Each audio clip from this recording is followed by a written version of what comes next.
लगातार बीजेपी सम्राट चौधरी जी को कितना 100 दिन 150 दिन हुआ है। एमएलसी का चुनाव हम लोग जीते और एमएलए का भी वो चुनाव हारी, यानी एमएलसी का भी चुनाव बीजेपी हारी और एमएलए का भी चुनाव बीजेपी जो हारी है 150 दिन के अंदर। तो ये जो गुस्सा जो है जनता का, ये बीजेपी के नेताओं की सरकार, और ये पहले बीजेपी के मुख्यमंत्री हैं और इनके 100 दिन के अंदर 150 दिन के अंदर भाजपा 2 बड़े चुनाव हारती है, एक एमएलसी का एक एमएलए का। तो इसमें सम्राट चौधरी जी पूरी तरीके से फेल हो चुके हैं। जब से सम्राट चौधरी मुख्यमंत्री बने हैं तब से भाजपा का क्या हाल है आप देख लीजिए।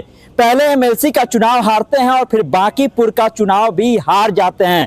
तेजस्वी यादव जब आज सामने आए हैं तो बांकीपुर उपचुनाव को लेकर के सीधे सीधे सम्राट चौधरी पर बरसे हैं और सारा ठिकरा सम्राट चौधरी के सर पर ही फोड़ दिया है कि ये सारा कुछ सम्राट चौधरी के वजह से हुआ है। और लोगों का गुस्सा सरकार के खिलाफ, सम्राट चौधरी के खिलाफ था, जो कि एमएलसी चुनाव में भी दिखा और फिर अब बांकीपुर के उपचुनाव में भी दिखा है। देखिए किस तरह से बांकीपुर उपचुनाव को लेकर के तेजस्वी यादव सम्राट चौधरी पर जमकर के बरसे हैं। देखिए, जनादेश का जो भी मैंडेट जो है उसको हम लोग जो है स्वीकार करते हैं, लेकिन ये जनता का आक्रोश बीजेपी के सरकार पर था, मुख्यमंत्री पर था और उनके गलत नीतियों पर था।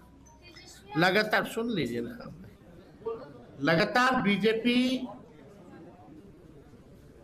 सम्राट चौधरी जी को कितना 100 दिन 150 दिन हुआ है। एमएलसी का चुनाव हम लोग जीते और एमएलए का भी वो चुनाव हारी, यानी एमएलसी का भी चुनाव बीजेपी हारी और एमएलए का भी चुनाव बीजेपी जो हारी है 150 दिन के अंदर। तो ये जो गुस्सा जो है जनता का, ये बीजेपी के नेताओं की सरकार, और ये पहले बीजेपी के मुख्यमंत्री हैं और इनके 100 दिन के अंदर 150 दिन के अंदर भाजपा 2 बड़े चुनाव हारती है, एक एमएलसी का एक एमएलए का। तो इसमें सम्राट चौधरी जी पूरी तरीके से फेल हो चुके हैं। लोगों का विश्वास उन पर, बीजेपी सरकार पर नहीं है। हम आप ही से पूछते हैं कि 150 दिन में सम्राट चौधरी जी का एक काम आप गिना दीजिए, जो एक काम उन्होंने किया हो। आप भी नहीं गिना सकते एक काम।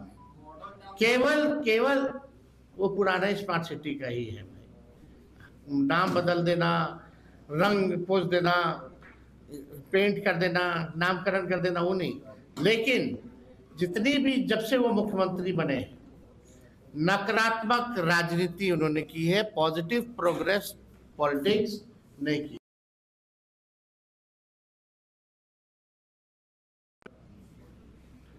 केवल एक माइंडसेट के साथ जो है विपक्ष को या विपक्ष के लोगों को तंग करना, यानी पूरी तरीके से नेगेटिव नकारात्मक पॉलिटिक्स की है और काम कुछ नहीं किया। अपने काम से वो पीछे हटे हैं, इसलिए जनता ने भाजपा के लोगों को सजा दी। चलिए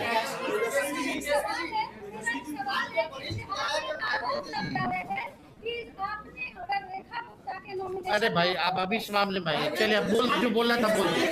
चलिए एक मिनट, क्या एक मिनट भाई,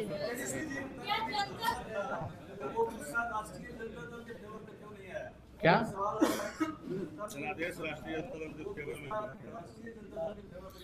जल्दी आएगा, चिंता मत कीजिए। तो आपने सुना किस तरह से तेजस्वी यादव ने दोनों ही हार का ठिकरा जो है वो फोड़ा है सम्राट चौधरी के सिर पर, और ये साफ तौर से कह दिया है कि जब से सम्राट चौधरी मुख्यमंत्री बने हैं, हाल देख लीजिए बीजेपी का, एमएलसी चुनाव नहीं बचा पाए, बांकीपुर का उपचुनाव भी जो हुआ उसमें भी बीजेपी की इतनी करारी हार, गढ़ था वो गढ़ भी हार गए बीजेपी वाले। तो इसमें इशारा ये है कि सम्राट चौधरी को लोग पसंद नहीं कर रहे हैं। और बातों बातों में सीधे तौर पर तेजस्वी यादव ने भी यही बात कही है। आपने देखा होगा जिस तरह से रिजल्ट आया, बीजेपी की करारी हार हुई, राजद भी नहीं जीत पाए। ये भी सवाल तेजस्वी यादव से पूछा गया कि आखिर राजद का वोट क्या हो गया, राजद को वोट क्यों नहीं आया। तो इस पर वो कहते हुए नजर आते हैं कि हम अभी नहीं जीते हैं, लेकिन हम आगे जीतेंगे। लेकिन अब ये देखना होगा कि जो सवाल तेजस्वी यादव ने सम्राट चौधरी को लेकर के उठाया है, क्या यही बात भाजपा के अंदर खाने भी चल रही है, और क्या भाजपा का शीर्ष नेतृत्व भी इस बात को देखेगा कि सम्राट चौधरी को मुख्यमंत्री बनाने के बाद